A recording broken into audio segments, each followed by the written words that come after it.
Today we are going to have a brief discussion on everyone's third favorite master, Lilu. Lilu is a white chick who dresses like an Indian because why the fuck not? Some dedicated players have also found the hidden Easter egg that Lilu's theme isn't actually Native American, but really a bird trainer.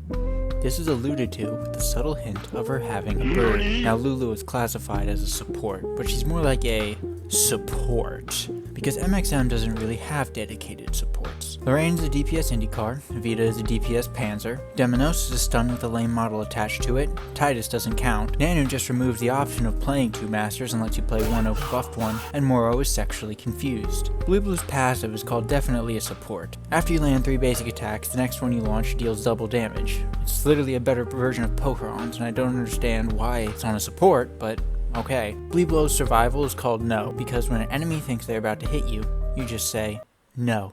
Her first skill is called Bird of Bird, and it makes you fly super fast like wee. This is one of the best escapes in the game, and it works well with any other skill you bring.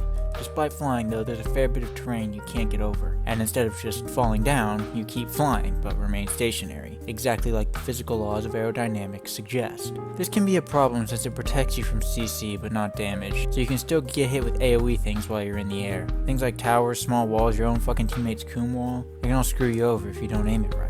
Talent Swarm is their only real DPS skill. It's good for doing objectives. It works by marking an area with satanic bird cult symbols, then summoning from the depths of the nether realm invisible bird spirits to hit everything in the area every 2 seconds. Upgrading it makes it bigger and reduces the time in between attacks by a whopping 0.2 seconds. This might seem lackluster on paper, but the DPS you can get out of it on Tannian or a tower is actually pretty good. At max cooldown you can have 2 of them out as well. Combine this with your whack-ass support passive and suddenly you're dealing a fair bit of damage. And if enemies show up, all you have to do is go and you're pretty much home free.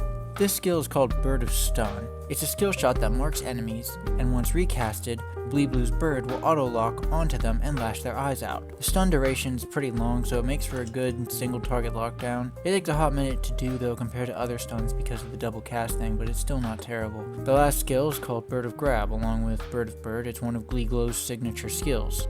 It's very simple. You pick someone up and put them somewhere different. Then they get stunned. This works a good evade if someone is chasing you, or a good engage to pull some poor simp into your kill horny team or into the path of Rosark's giant fuck-off laser.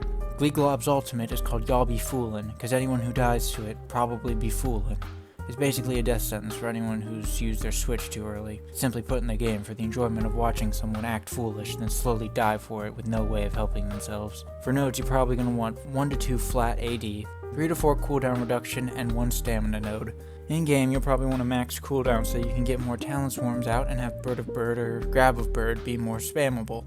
The leftovers can either be put into attack for more absurd passive damage or health so you don't blow up instantly on the off chance that someone does catch you. Any set of skills is good together except Bird of Stun and Talent Swarm. This just kinda removes the point of playing Gleeglu, which is picking people up and going Bleeboo Blob is best played on a secondary master for escaping and is more of a support to your primary master than the rest of the team. There really isn't anything she's weak against since she can just Bird of Bird away or say no to every problem that she faces. Now that you know how to play Fleefloof, you can confidently pick her the next time you go to open your favorite and actively live game MXM. I'll see you when we die.